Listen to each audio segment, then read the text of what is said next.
Hello everyone, welcome to the monthly current affairs series of Amrita IS, and we're starting with the polity of this particular month. Now in the polity, one thing you need to keep in mind how I discuss polity, just like the previous sessions we have done, we'll try to again provide a proper structure to each and every fact. Secondly, even if some of the facts of this particular month I may leave out, I'll cover it later on. For example, the sixth schedule.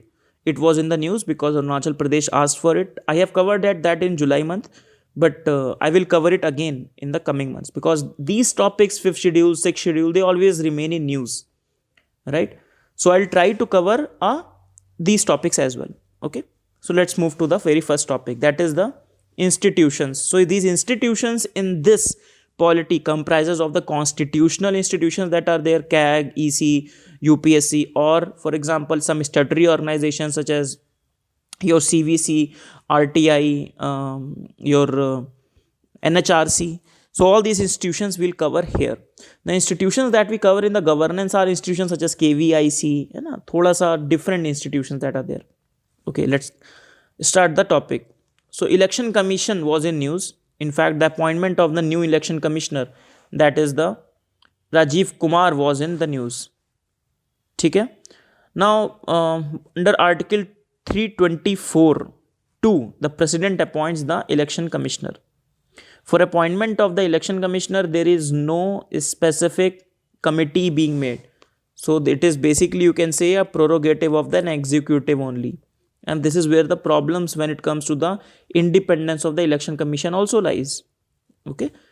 Now, his powers are equal to that of the other election commissioners, and there three people are there, right? One is the chief election commissioner and two different election commissioner.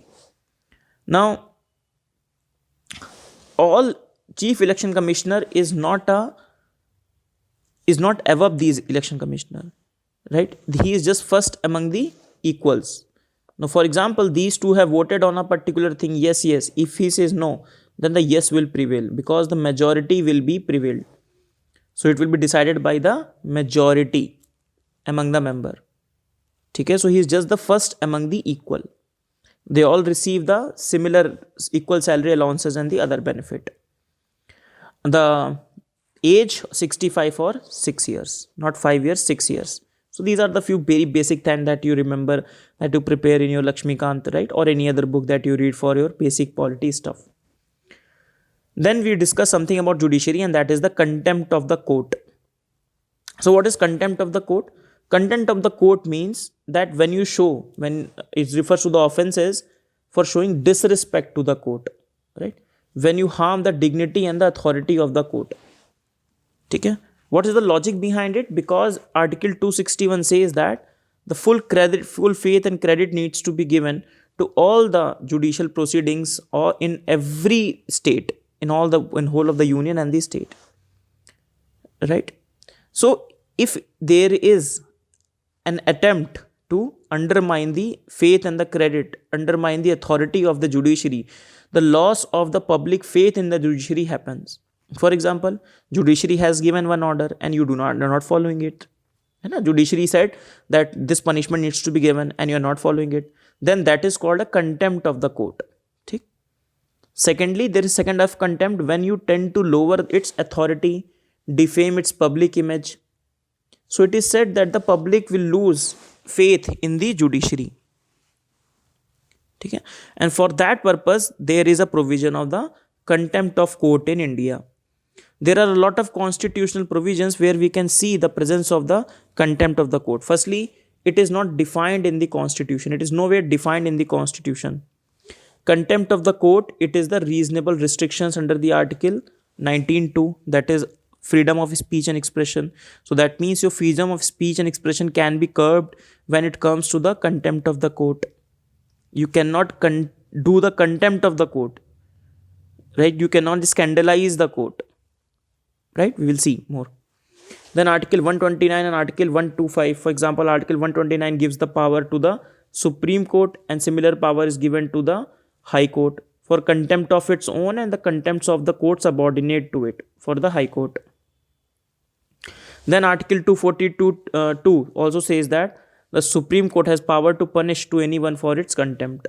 So that means in the in different constitutional articles, the contempt of court has been mentioned. But yes, it is not defined in the constitution. In fact, one question came in this UPSC this year, 2020, sorry, that talked about being defined or being mentioned. We'll discuss it somewhere.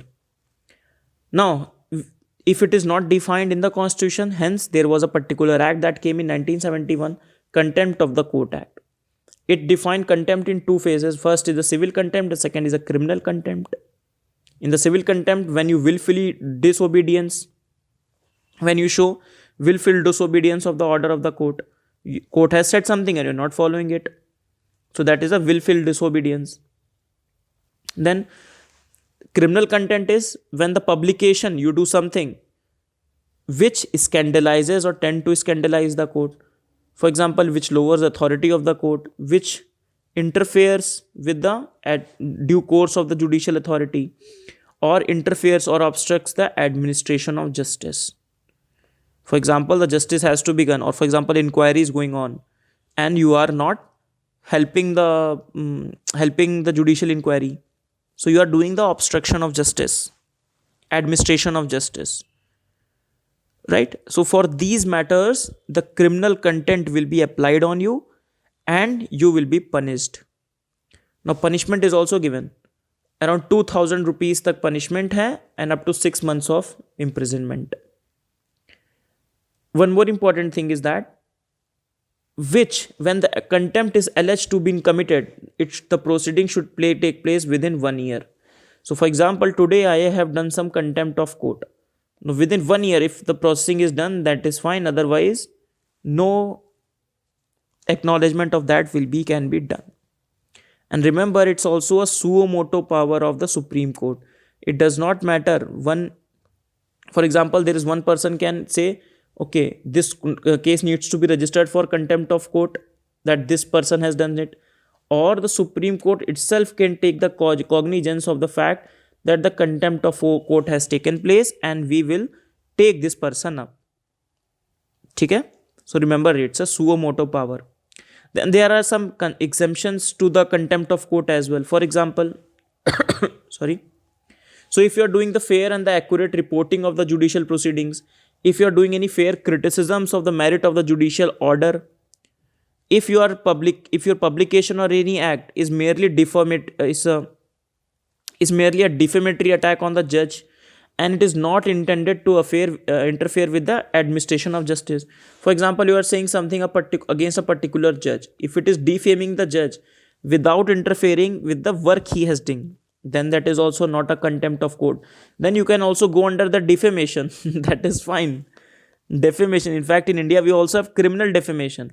You can go under it, but that will not be the contempt of the court. Then in 2006, one amendment has taken place in which they have given some leeway. For example, they have said, if you are presenting the facts in the truth and a good faith, for example, you are scandalizing the court, for example, you are saying that this court has done something wrong.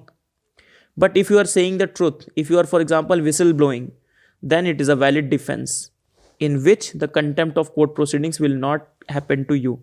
But it is very difficult to tell about the truth and the good faith. So this is what all require from the perspective of the prelims. Now for one day one topic series, again contempt of court I will take up. I will take up both the sides. The what should be there, it should be there, or what are the arguments, pros and cons, and what should be the way forward. For example, Law Commission's recommendation that the contempt of court must be there, but the criminal contempt of court should not be there. Right? Only the civil contempt of court needs to be there. No need of putting a criminal contempt of court. ठीक है, चलो. Let's talk about the next topic that relates to the federalism. In fact, that is related to the Jammu and Kashmir. So first is the Gupkar Declaration. So recently what they have done, Gupkar Declaration 2.0 they have signed. You must be seeing in the news, it is there. BJP people are calling it a Gupkar gang. ठीक है? So what is this Gupkar Declaration? This declaration the first declaration came in the backdrop of the abrogation of Article 370 and Article 35A.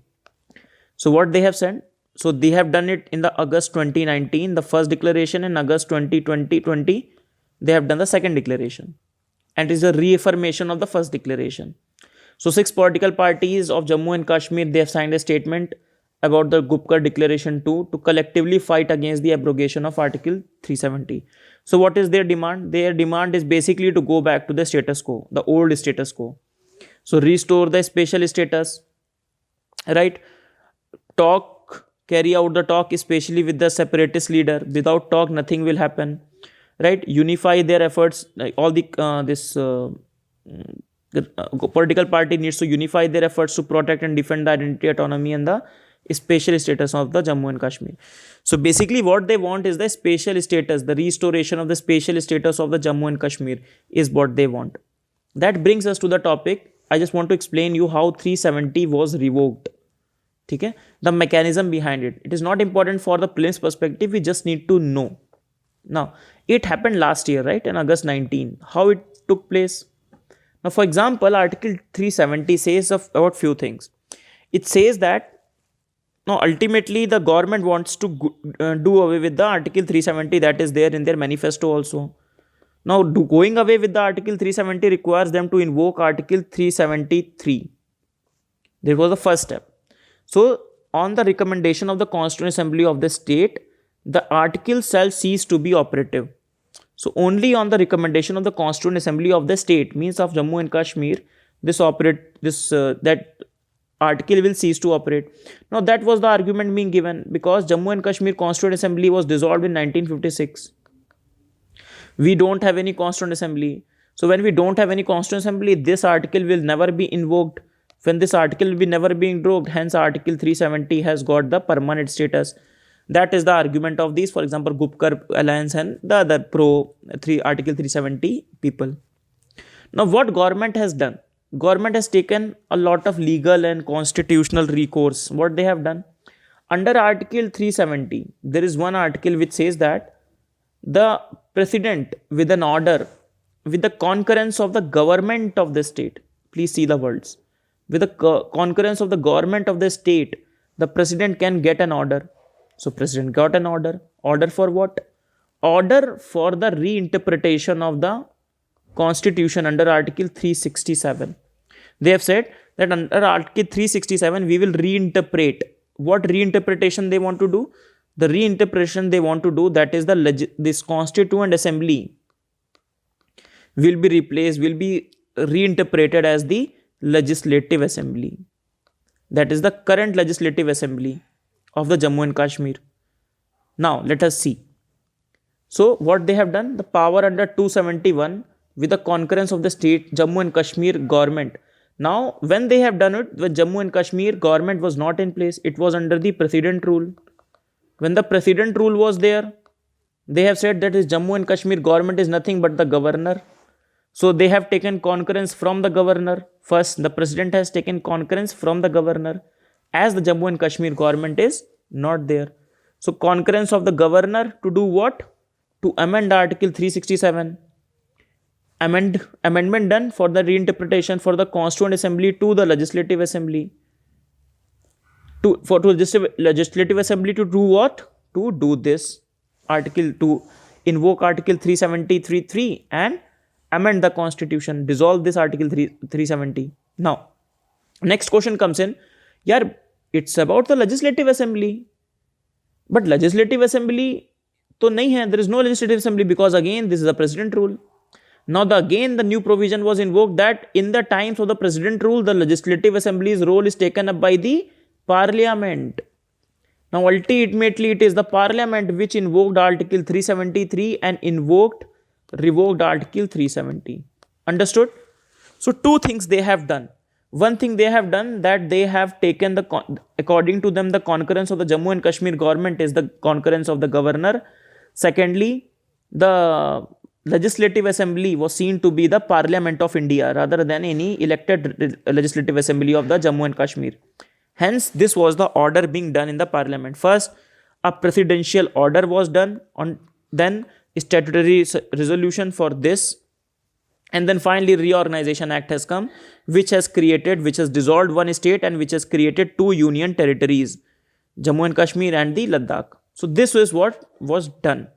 So I just wanted to explain you about this, some technical detail and about some articles also. I think it is very, very clear to us now. Now some details about the administration that is going on in the Union Territory of Jammu and Kashmir. Now for example, they have said, obviously they have notified some rules. So they have said, the MHA has notified some rules. They've said that police, public order, all India service and anti-corruption all will fall under the executive functions of the LG, because they will have a legislative assembly, right? Just like Delhi status will be there. Delhi and Puducherry status will be there. So Union Territory with the legislative assembly. Okay, there will be a chief minister.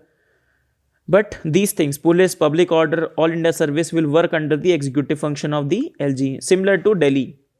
Then if there is a difference of opinion between LG and the minister, final decision will be of the Lieutenant Governor only after waiting for a month. So just like Delhi, the situation is done in the Jammu and Kashmir, Union Territory of Jammu and Kashmir. Okay, so this is all. Only 3 things I wanted to discuss. There are a few facts which are left out, which I'll cover later on with more new current affairs. Let us discuss 5 questions. So first one is, the Rajya Sabha has this one is 2020 paper. So this 2020 paper, it was a must question first of all. The question is, Rajya Sabha has an equal power with Lok Sabha in. Rajya Sabha has the equal power with Lok Sabha in the matter of creation of All India Service, amending the constitution, removal of the government, making cut motion. It was a very, very easy question, very conceptual and very easy to get. Chalo. So what is the answer? Under Article 312, right? It is the prerogative of the Rajya Sabha to create a new All India Service. Okay? Then amending the constitution, both Rajya Sabha and Lok Sabha are equal. The constitution has to be amended when both of the sections, both of the parts pass it differently, and there is no provision of the special seating also. There is no provision of the special sitting as well. Bhi nahi hai in the Constitution Amendment Act. Removal of the government, no, it is only the Lok Sabha to which the executive is accountable. Hai na? That is given in the constitution, that the executive council of minister headed by the prime minister is responsible to the Lok Sabha only. Making cut motions, that is also a feature of the Lok Sabha during the process of the budget passing. The next question is, preamble to the constitution is a part of the constitution but no legal effect, not the part of the constitution and no legal effect, part of the constitution and has same legal effect as the other part of the constitution but no legal effect. Again, this is a part of your must. You cannot afford to get these questions wrong, because these questions are very, very, very, very easy. Easy in the sense that conceptual in nature. Now, with respect to preamble, we have a significant debate when it comes to a lot of cases that have come. For example, A.K. Gopalan case says that it is not enforceable in the court of law. Berubari Union case says that it is not a part. They show that preamble is a very critical feature of the constitution. It helps us to show the general purpose. It helps us in the interpretation. It is a key to the minds of the constitutional maker. But yes, it is not the part of the constitution. But then the situation was reversed in the Keshwanand Bharati judgment, when the Supreme Court has said that preamble is a part of the constitution. Okay? And the last case, that is the LIC of the India, and the situation was reinforced that yes, preamble is a part of the constitution, but yes, it does not have any legal effect independent of the other parts. It is not enforceable, the preamble to the constitution. Okay? Chalo. Let us see the next question. With reference to the Law Commission of India, consider the following statements. Law Commission is constituted every 5 years. It is a statutory body constituted by the Government of India from time to time. It shall suo motu undertake research in the law and review existing laws in India. So about the Law Commission, the questions they have asked. Law Commission is, again, you can consider it under an institution. Which of the following statements are not correct? So when we discuss about the Law Commission, you can pause and try the question. So Law Commission, first of all, remember, it's a non-statutory and non-constitutional body. It is neither in the constitution, neither in any statutes. So you can imagine it just like a normal commission, for example Sarkariya commission, but this commission is constituted every 3 years from 1955, right? And the government has approved the creation of the 22nd law commission. The composition of the law commission: it has a full-time chairperson, 4 full-time members, it has the ex officio member, that is Department of Legal Affairs, and some other secretary. Then the work of the law commission is the research in the law and the review of the existing law. Now the reference can be given by the government also, and it can take up the suo moto subjects. For example, the law commission considers, okay, this is where we can look into, or this is where we can do some changes, or this is where we can recommend some changes, then they can also recommend those things as well. So remember, so what is the answer? It is reconstituted every 5 year. No, it is every 3 year. Statutory body? No, it is not a statutory body. So first two statements are wrong. Suo moto? Yes, it can take. So not correct. So answer will be 1 and 2 only. Thik? Chalo. Let us take the next question. The question is on the Vidhan Parishad, sorry. That is the Legislative Council. So with reference to the Legislative Council in the state, consider the following statement. It is created by the Legislative Assembly of the state by passing a resolution with a special majority. Constitution provides for the strength of the Vidhan Parishad should not be less than 40. All the members are indirectly elected in accordance with the principles of the proportional representation. Which of the following statements are correct about this Vidhan Parishad Legislative Council? So not all the states have the Legislative Council, but some of the states have Legislative Council, such as UP, Bihar, Maharashtra, your Andhra Pradesh, Telangana. So very important, this question can come, because if they can ask more about Rajya Sabha, they can ask about the Legislative Council as well.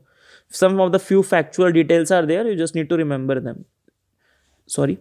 So for example, the Parliament creates the Legislative Council, right? It is not the Legislative Assembly does not create the Legislative Council. It is the Parliament which creates the Legislative Council. So if Legislative Council passes the resolution, Legislative Assembly, passes a resolution with a special majority. So total membership of the Assembly. Now, for example, the Assembly has 400 people, just like UP. Okay, UP State Assembly has 400 members. So to make or to abolish, to create or to abolish the Legislative Council, they have to do, first of all, 201 vote needs to be there plus. So this is the total membership. Secondly, for example, only 300 people are present in the assembly that day in which the voting needs to be done. So 2/3 of the present and voting. So at least 200 again, 2/3 of this needs to be there. So at least 201 people needs to vote in the favor of the creation or the abolition of a Legislative Council. And that resolution will take place in the Legislative Assembly. So when the resolution has taken place, then the Parliament will create this Legislative Council. First thing. Second thing, it will not be an amendment, Article 368. For example, you are creating a new Legislative Council. This will not be a part of the amendment under Article 368. Okay? When we talk about the members to the Legislative Council, so the member vary from 40, minimum 40 to maximum 1/3 of the member of the assembly. Now, for example, an assembly, let us assume, has 100 members. Now, 1/3 of 100 is 33. But no, minimum 40 people needs to be there in the Legislative Council. Then if we talk about how the members get into it, so partly elected, partly nominated. Just like Rajya Sabha, in Rajya Sabha 12 people are nominated. Here 1/6 members are nominated by governor. Partly elected means it is indirect election, proportional representation by the means of single transferable vote. And they also have a sort of electoral college of their own. 1/6 of teachers, 1/6 this, 1/6 this, and all these things. Okay? So this is what Vidhan Parishad is all about. Let us see few of the options. So it is created by the Legislative Assembly. Answer is no. Constitution provides that the strength of the Vidhan Parishad should not be less than 40. Yes. All members are indirectly elected in the accordance. No, all members are not. So all the options are wrong. This second one is right only. Next question is the last question for our discussion. Which of the following categories of fundamental rights incorporates the provision against the untouchability as the form of the discrimination? This becomes part of your must. This is your 2020 paper question only. Which of the following categories of the fundamental rights incorporates protection against the untouchability as a form of the discrimination? So right against exploitation, right to freedom, right to constitutional remedy, and right to equality. It was a very easy question. You need to remember the very basics of a fundamental rights. You need to remember articles. For example, you need to remember, I've discussed that. So you need to remember article, fundamental rights, DPSP, your preamble, initial articles that are there, right? Then fundamental duties, right?